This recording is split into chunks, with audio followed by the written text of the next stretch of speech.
Hello Collective, tingnan natin ang sitwasyon mo ngayon, okay? Sa mga magpapareading, pasensya na kayo. Holiday kasi ngayon.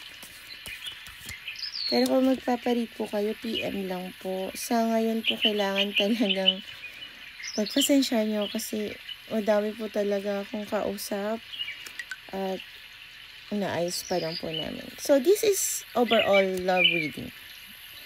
So, may pakiramdam ka na yung person mo is, alam mo yung may nakadugtong na tali sa inyong dalawa na hindi nakikita ng kahit sino man. So,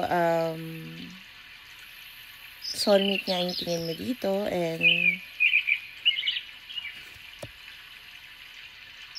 today, tinitingnan mo kung ano yung pwede mong magawa na kasama siya. Thank you so much.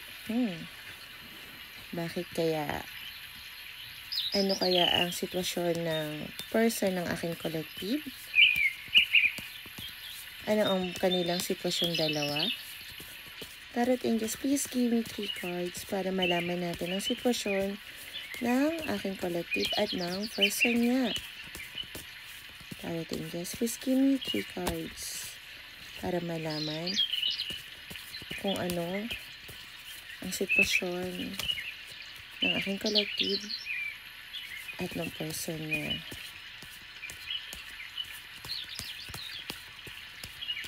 Okay.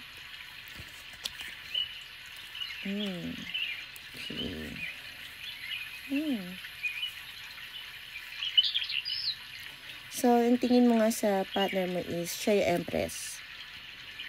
Marami ng taong, despite ng gender ha, marami ng tao na tingin kong nakilala ka, pero may mga nakilala mo, nakilala ka, gusto kang makilala. Pero etong tao lang na to, may Empress energy, is yung kinakabahan ka. Medyo kinakabahan ako. Yung parang, uy, andyan yung crush ko. Yung parang ganun. So, dati, gusto mo na talaga magbigay sa kanya ng mga gifts. Gusto mo maging generous sa kanya, okay? Magbigay ng assistance, support. Kaso, hindi mo nagawa. So, today, kung kailan mo man ito makita, ang feeling mo ay gusto mo magbigay ng proposal, mag-offer ng something, hindi agad love.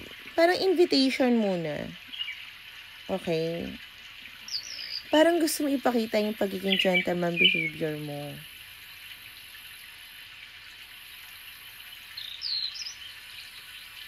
Tapos doon kayo magkaroon ng simula hanggang maging date. Or parang sisimula mo ng hindi halatang date. Yun yung feeling ko.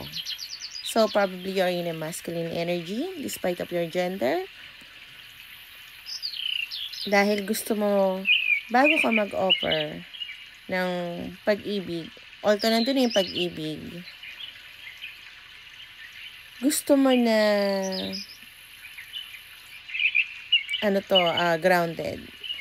At nakikita ko kasi Knight saka Queen of Pentacles. Maaaring mas bata ang isa sa inyo at may edad yung isa sa inyo, okay?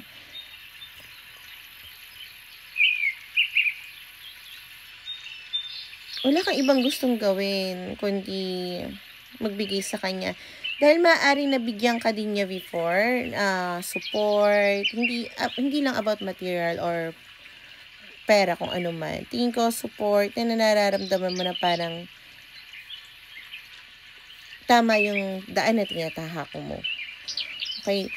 Tagalog na to pero nawawalan ako ng salita. Maaari kasing pag nakikita mo siya, nag-iisip ka. Tapos gusto mo lahat na sasabihin mo ay tama. Parang, sige, pakinggan muna kita. Kasi ang tingin ko parang before, sa iba, parang impulsive ka na ugali, pero sa kanya parang, sige, gusto kita pakinggan. Parang ganon. Okay, ano siya ha? Mabilis na nasikip ang tibok ng puso ko. Yung ganon. Tingnan naman natin ang payo ng guides mo. Okay?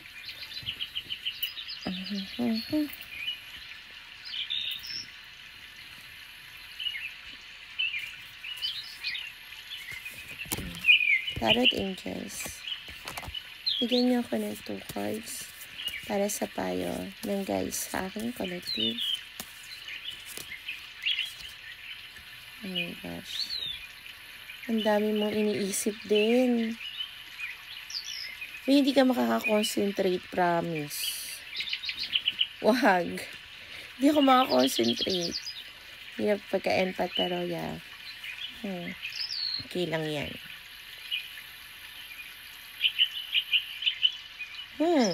May magbabago sa sitwasyon yung dalawa. Yan ang sinasabi ng guides mo. Reunion.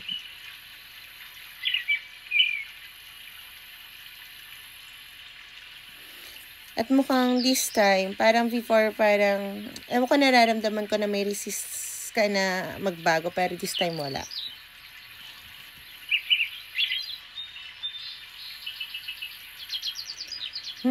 At sabi din ng guides mo, excuse, ito yung inner call mo. So, maaari nga dahil soul tie kayo sobra, kailangan mo na tapang. Okay? Grabe, iniisip ko yung sasabihin ko. At least Tagalog reading. Pagka-English to, nahirapan ako.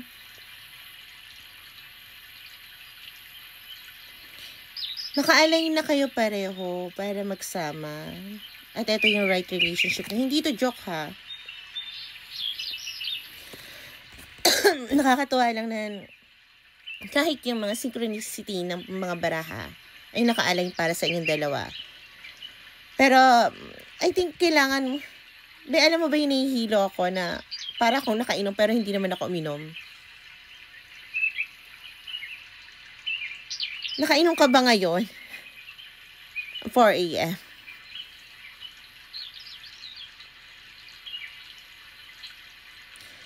So, you need to express yourself, sabi nga ng ng guides mo. At I'm not sure ba't ko sasabihin din to sa'yo. Dahil nga nararamdaman mo yung soul tie niyo pareho. I think both of you ay power couple. Dahil parang meron kayong, hindi ko masabi, pero ito, para sa mga tao to, naramdam nila yung energy na kasama nila yung taong mahal nila, okay?